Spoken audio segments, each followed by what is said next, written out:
Salam misioner. Halo adik-adik, sekami anak dan remaja Paroki Santa Maria Ratu Damai Tomohon. Jumpa lagi dengan Kak Susan. Hari ini adalah hari Minggu tanggal 14 Juni tahun 2020. Adalah Hari Raya Tubuh dan Darah Kristus. Dan inilah persembahan dari Kak Susan. Injil Yohanes pasal 6 ayat 51 sampai 58. Dengarkan baik-baik ya adik-adik.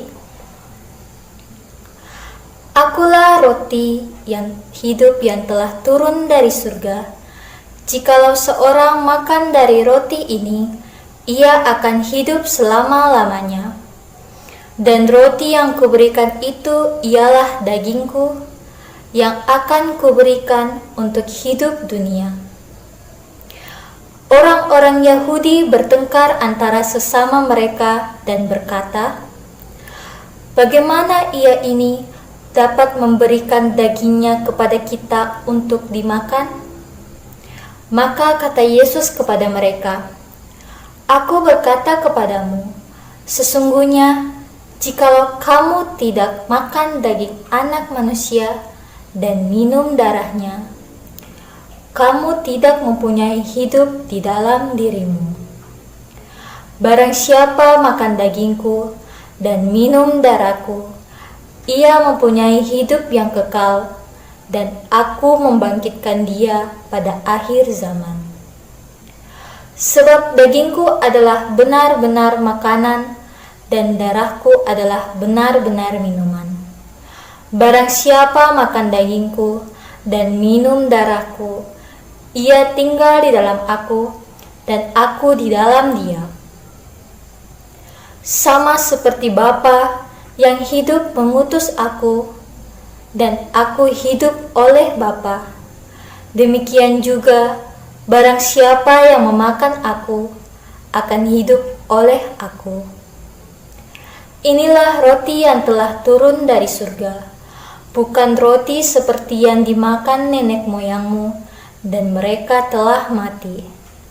Barang siapa makan roti ini, ia akan hidup selama-lamanya."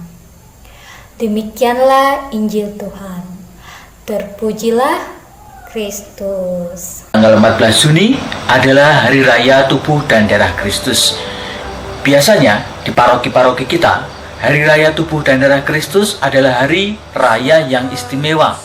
Karena apa? Karena di hari raya ini biasanya teman-teman kita, saudara-saudara kita yang sudah siap mengikuti pelajaran sekian lama, mempersiapkan hati dan dirinya untuk menerima kehadiran Kristus, akan menerima sakramen Ekaristi yang pertama kali, menerima komuni pertama. Mungkin teman-teman juga bisa mengingat kapan pertama kali kita menerima sakramen Ekaristi untuk pertama kalinya. Kapan kita menerima komuni yang pertama kalinya? Sudah berapa lama? Mungkin sudah lupa. Tapi ingatlah juga bahwa hari ini juga menjadi lain daripada hari-hari yang lain. Karena di hari raya tubuh dan darah Kristus ini, kita masih belum bisa merayakan Ekaristi secara langsung. Sudah lebih dari 3 bulan kita tidak menerima Ekaristi dan juga tidak bisa menerima komuni secara langsung. Maka renungan kita pada hari ini adalah tentang rindu.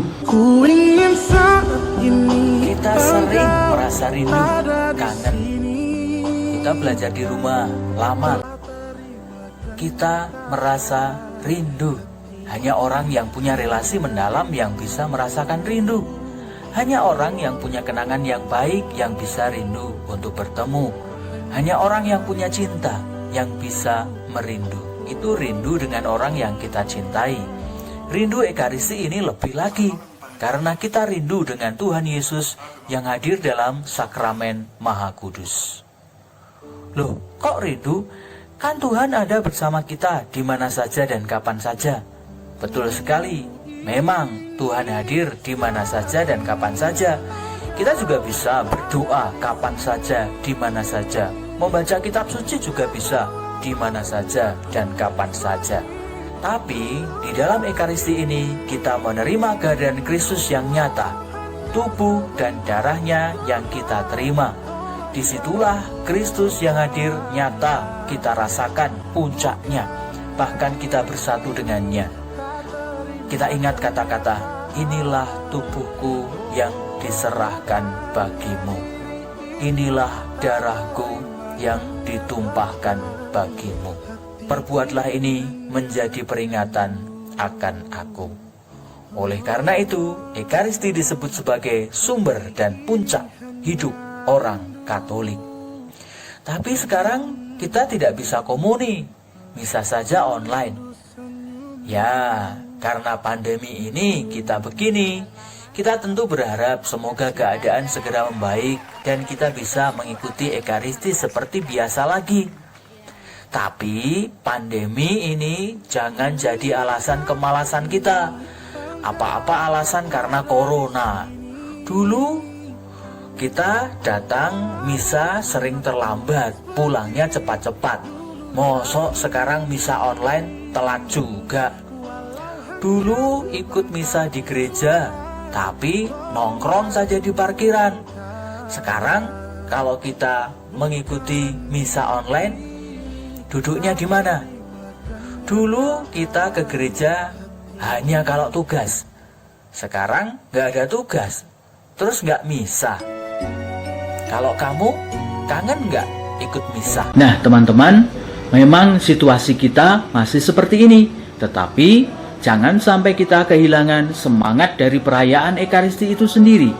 Semangat untuk siap dipersembahkan, diberkati, dipecah-pecah, dan dibagi-bagi sebagai berkat bagi orang-orang yang ada di sekitar kita.